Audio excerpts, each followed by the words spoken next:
what is happening is now the whole focus is on vaccines. We are thinking of vaccine to be a magic, that's going to change our destiny. And though we say that, we have to continue wearing masks, we have to do social distancing, but most of the states have started reducing testing.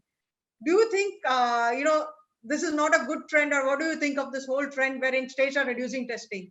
Absolutely no, it should not be done. It should be continued for at least a few more months. By few, I will tell you how. Yes, like Vasudevan sir said, there are 2 vaccines which are already there. But what is the number of people who have got jabbed? 65 lakhs only after so many days. Right. So imagine a country of 130 crore people. Right. Even if 50% have to be covered, that is going to be a long way ahead. Right. Now, given this, let us look at another statistic. You said other states. The competition, Prithu, what you mentioned right in the beginning should be actually how many more tests can I do as a state? This is not about the deaths. Now look at some statistics again.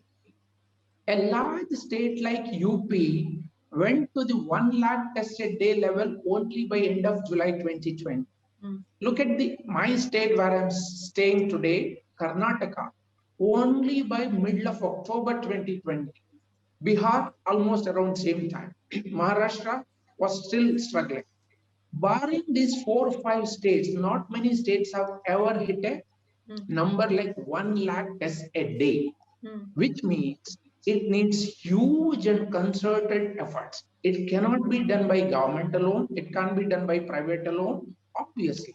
So, relying only on a costly infrastructure which is built today around RT-PCR or undependable kind of antigen testing, this is not going to help us. We got to look at all the available options and then see how to do that. Lastly, vaccination, as everybody knows, is not going to solve the problem. It's not a magic bullet. Right. It is only going to reduce the sickness in those people who have got the vaccination. So in such a situation, how to really get the economy back on the rails ASAP, that is going to be helped only by this concerted effort. Mr. Prabhakar, the major reason that many go for antigen test is because it's simple. Like as Dr. Ramesh Kumar said, that it's a very simplified test. So like when you can say, you can reach the smaller cities, you can reach the smaller towns because you don't need specialized manpower, But how do we ensure that, RT-PCR and something like RT-LAM, they also reach the smaller places, like, the smaller towns and the cities? How can that be ensured? Absolutely. See, there is an issue of the temperature controlled parameters which are required some of these complex tests. For example, most of the RT-PCR tests which are available today would demand even minus 20 degree or beyond kind of a preservation of the VTMs, transportation, and then testing. And fairly complex kind of infrastructure required, trained manpower required. But the beauty of the test like the RT-LAMP today is that the 2 to 8 degree, which all of us are familiar. Someone like me who has spent 30 years in pharma and healthcare, most of the products, a lot of products rather, would be preserved and transported at 2 to 8 degrees centigrade, which is nothing new to us, which is known to us. But minus 20 is a little more complicated. So imagine a country like India or a state like Kerala, which has got a lot of small towns, mofussil areas, how you will be able to really transport them and get to the next lab, which has got all these facilities.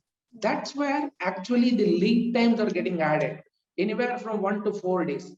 On one side, we say 1 lakh tests a day. Other side, we are not able to meet them due to these logistical and other inherent challenges. So I think we actually need to expand our options at this time.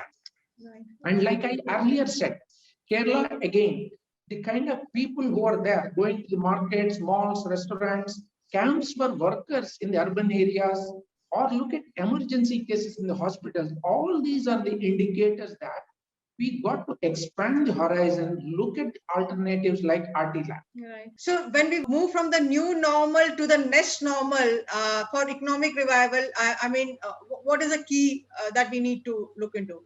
Like I said earlier, first and foremost is to emphasize on more and more testing. And second thing, I'll give you some quick anecdotal examples of the cases. One of my close relations had angioplasty in one of the large towns in Karnataka recently. The doctor did not ask for a pre-test of COVID for him. Neither the doctor had. So I can only assume the kind of risk the entire hospital is running. Now you asked about opening up of economy. Now, how this can happen? Swimming pools are open now. Trains in Mumbai are open now. Right. Metros are open. And cinema halls are open.